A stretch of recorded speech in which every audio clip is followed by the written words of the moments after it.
हमको चाहिए, लेके रहेंगे।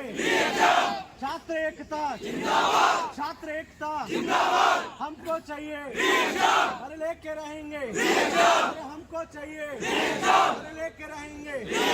छात्र एकता जिंदाबाद, छात्र एकता जिंदाबाद, इंकलाब जिंदाबाद, इंकलाब जिंदाबाद, इंकलाब जिंदाबाद। अरे हमको चाहिए, अरे लेके रहेंगे, अरे लेके रहेंगे। देखो, सबसे पहले मैं चाहता हूं कि आप लोग अपने संघर्ष के लिए और अपनी इस ईमानदारी के लिए अपने लिए तालियां बजा लो सारे लोग। और उसके बाद मैं चाहता हूं आपके वहां से लेकर यहां तक जितने भी शिक्षकगण हैं, मैं पर्टिकुलर किसी एक का नाम नहीं लूँगा, लेकिन मैं स्पेशली थैंक्स विवेक सर को, मारूफ सर को और पूरे के पूरे अलग अलग एक से एक बेहतरीन। और मैं यही कहूँगा, देखो हम लोग तो ऑफलाइन पढ़ाते हैं, बहुत भीड़ पढ़ाते हैं, चाहे मारूफ सर का सिक्का यहाँ पूछता होगा प्रयागराज में, हमारा आगरा पश्चिमी यूपी में, गुरुजी का ऑनलाइन में, जो आपके साथ खड़ा है वही आपका है। और आज दिख जाएगा, संघर्ष के दिन में दिख जाएगा। और जैसा कि सर ने पहले कहा, कोई बहाने नहीं चलेंगे। आपको गिरफ्तारी नहीं हुई, सर की नहीं हुई, यहाँ जितने भी एजुकेटर हैं उनकी भी गिरफ्तारी नहीं हुई। सारी की सारी नौटंकियाँ हैं कि भैया हम अपना प्रमोशन करेंगे कि ये करेंगे। तो कुल मिला के आपके संघर्ष में जो खड़ा है वो आपका है। और ये जितने भी टीचर्स हैं सब तन मन धन से आपके साथ खड़े। तो सबसे पहले मैं चाहता हूँ टीचर्स के लिए भी एक बार ताली बजा दो। बाकी रही संघर्ष की बात, तो आप सब बौद्धिक लोग हैं, आप सब पढ़ने लिखने वाले लोग हैं और ऑलरेडी आप हिस्ट्री, पॉलिटी, ज्योग्राफी, साइंस सब पढ़ते हैं, संविधान पढ़ते हैं, गुरुजी से मूल विधि भी पढ़ते हैं, धाराएं भी पढ़ते हैं। कल को आप SI का पेपर भी देंगे। तो आपके लिए तो बस मैं यही कहूँगा कि सिपह सलार के हाथों कलशकर हाँफ जाता है, गुजरते राह से हैं तो शत्रु भाग जाता है। अपनी खामोशी को तुम अपनी बुज़दिली मत समझना, जब आप डांटते हैं तो सिकंदर कांप जाता है।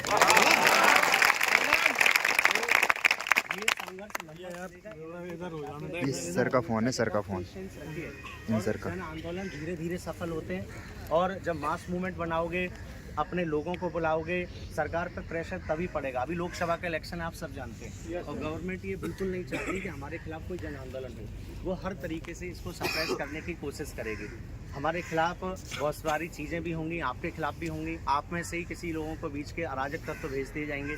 तो बहुत पेशेंसली आपको साथ देना है हर चीज़ से, क्योंकि आपने देखा कि लाइट का यहाँ इंतजाम नहीं है, या अभी माइक की भी नहीं है। धीरे धीरे सारे के सारे हम लोग सब मिलके कर लेंगे यहाँ पे। तो ये आंदोलन आपका है, संघर्ष आपका है, हम लोगों का धर्म है, कर्तव्य है, क्योंकि हम जो भी कपड़े पहने हैं वो आपके पैसों के, अल्टीमेटली आप हमें फीस देते हैं, है ना। जिसका भी जो भी एम्पायर चल रहा है वो सब आपके कारण है। तो हमारा तो धर्म है कि हम आपके साथ खड़े रहें, लेकिन आंदोलन आपका है, पेशेंस आपका है। जितनी ताकत में यहाँ भीड़ बढ़ेगी, हम में उतनी ऊर्जा आएगी। बस सही कह रहा हूँ सर? इसी संघर्ष में रहना है कि मुसलसल जाके निगहबानी में रहना है, जहाँ घड़ियाल रहते हैं उसी पानी में रहना है। तो इसी संघर्ष से होके आपको आगे जाना है। तो मैं फिर कहूँगा, पेशेंस बना के रखना है। सरकार के खिलाफ बिल्कुल टिप्पणी नहीं करनी, क्योंकि यूपी पुलिस का बुरा मत मानना। आप सब लोग एक अलग मेंटलिटी के लड़के होते हैं, अरे आग लगा देंगे, ये कर देंगे, वो कर देंगे। बिल्कुल नहीं करना, क्योंकि हमारा एक ही उद्देश्य है, री एग्ज़ाम हो जाए, दोबारा हो जाए। और भी जब मैं तो सर एक पॉइंट और ऐड करवाऊंगा कि सर जब IIT का पेपर प्रत्येक साल हो सकता है, नीट का पेपर प्रत्येक साल हो सकता है, IAS का पेपर प्रत्येक साल हो सकता है, हमारा पुलिस का SI का लेखपाल का पेपर 5 साल में एक बार होता है, और तमाम बच्चे ओवर एज हो जाते हैं। तो मुद्दे तो और भी हैं, लेकिन आप क्या है ना कि रील्स देखने में बिजी हो गए, तो आप उन्हीं को सारे के सारे चीज़ समझने लगे। तो आप अपने मुद्दों को समझिए। ये केवल री एग्ज़ाम की तो बात है ही, लेकिन हर साल पेपर होगा, भली 10-10 हज़ार जगह आए, लेकिन इस बार नहीं हुआ तो अगली बार हो जाएगा, अगली बार नहीं हुआ तो अगली बार सिलेक्शन होगा। आप भी पढ़ोगे, हम जैसों को भी थोड़ा बहुत रोजी रोटी मिल ही जाएगी। 5 साल के बाद जगह आती हैं, आप ओवर एज हो जाते हो। अब मान लो जो बच्चा इस बार सिलेक्शन नहीं लिया, तो 5 साल बाद मान लो पुलिस की जगह आई एवरेज, तो आप तो ओवर एज हो गए ना। जबकि संविधान समानता की बात करता है, अवसर की समानता की बात करता है, तो एक बच्चे को तो अवसर ही नहीं मिला, है ना, दोबारा पेपर देने का। तो इसलिए तमाम ऐसी बातें तो जब आप मीडिया में रखें तो बिल्कुल, क्योंकि अभी तो चलो ये लोकल चैनल वाले आ गए, जब राष्ट्रीय चैनल आएंगे तो आपको लगे कि आप बौद्धिक लोग हो, आप अपनी बात बहुत अच्छे से रख रहे हैं, और बाकायदा कोई भी सुने तो हम पे मजाक ना उड़ाए कि ये ऐसे ही चलेगा। तो बहुत लंबा आंदोलन, जैसा कि विवेक सर ने पहले ही कहा कि मैं यहाँ अड़ग रहने वाला हूँ, डट के आ गया हूँ। या जितने भी टीचर्स हैं, ऑलरेडी कई सारे बैचेज चलते हैं। हम अपने ऑफलाइन की बात करें तो ऑफलाइन में सबका रेंट जाता है, सब चीज़ें, लेकिन सब छोड़ के आपके लिए आए हैं। सबको नुकसान भी है, लेकिन आपके कारण ही हमें, हमारी पहचान भी आपके कारण है। तो आपको डटना पड़ेगा। ये नहीं किसी को भूख लग रही है, किसी को लेटरिन टॉयलेट लग रहा है, फिर इधर तितर उतर हो गए, तो अभी तो शुरुआत है, इसलिए कोई भी आंदोलन सुनियोजित होना चाहिए, संगठित होना चाहिए।